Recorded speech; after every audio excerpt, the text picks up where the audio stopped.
When the Bangsamoro Autonomous Region was established, Bangsamoro Transition Authority was then given the biggest opportunity of charting the future of the Bangsamoro by legislating laws relevant and beneficial to all that captures not only the aspirations and cultures of the Bangsamoro, but also the protection to labor and social justice pursuant to the mandate of the 1987 Philippine Constitution and the Republic Act No. 11054, Bangsamoro Organic Law. It is an opportunity, especially for the workers, to freely determine their political, social, economic, and cultural way of life in a manner that is consistent with their beliefs, tradition, aspirations, and shared cultural heritage.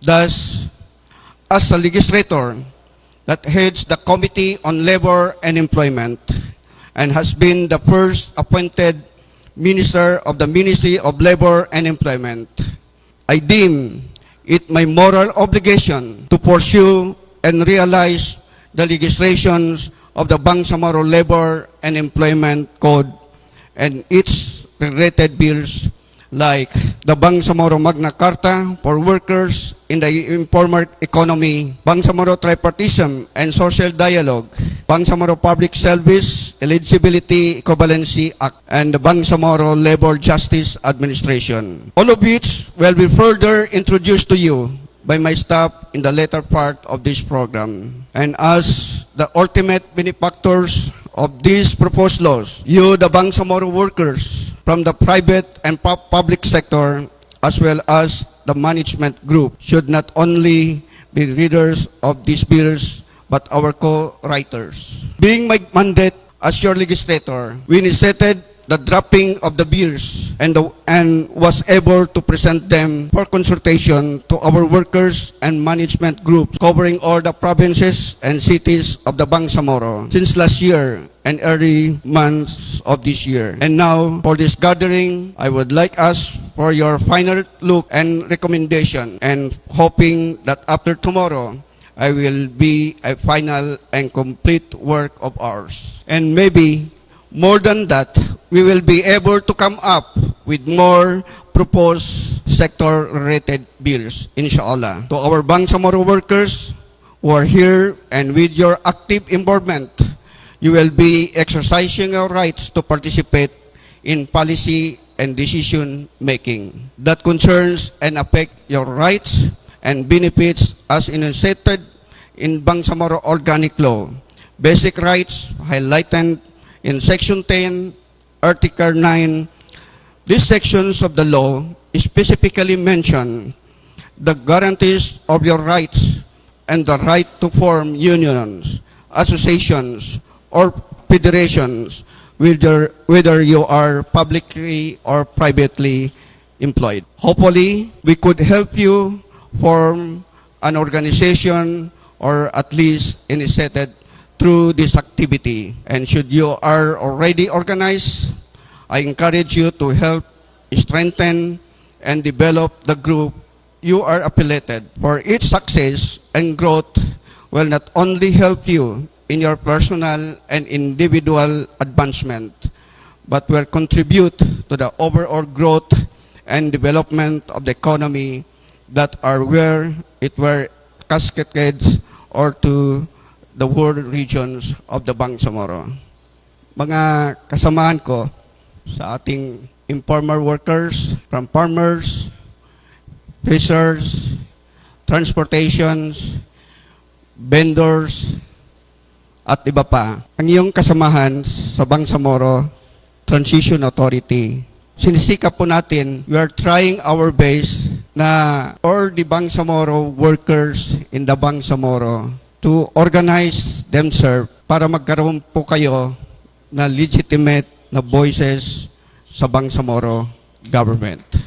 Alam po din natin, kung pakikibaka po natin, at hanggang ngayon na pakikibaka, although magkaiba po yung pakikibaka natin noon at ngayon, mas mahirap po ngayon yung pakikibaka natin ngayon. Kailangan po yung participation ng bawat mamamayan, lalong-lalo na ang ating mga informal workers or the workers sa mga kumpanya, sa ating sa gobyerno, na para makaparticipate po doon sa decision making. So gusto po natin na magkaroon ng tripartism, yung involvement ng government, management, and the workers on the decision making that affect their rights and benefits of our workers. Marami tayong kinakaharap. Alam ko po kung ano po yung naramdaman ninyo. So medyo ang ating direction ngayon sa workers ay hindi lang doon sa livelihood, kundi doon sa progresibo na workers na alam niya ang kanyang karapatan, alam niya kung ano po yung mga benepisyo na dapat may bigay ng ating gobyerno para sa inyo. For Ms. Diane Respar, an ILO specialist, my advance appreciation for your presentation on decent work and international labor standard that will be a useful guide to us. Thank you so much, Ma'am Diane. May I have this chance then to thank the International Labor Organization headed by Director Khalid Hassan for the invaluable supports in our different activities towards our development endeavors like this Bangsamoro Labor Summit. And for our partners from the different union organization, please accept my advance heartfelt gratitude for your presence and your inputs and contribution to the proposed legislations. I especially acknowledge the TUCP, not only for your presence today, but for their logistic support. Thank you so much. I am very confident that this summit will enhance our legislative works in the BARM, bring a better coordination and closer relationship among us all, who are joined by a common advocacy and aspiration, which is the advancement of the Bangsamoro. Wabillahi taufiq wal hidayah. Wassalamualaikum warahmatullahi taala wabarakatuh.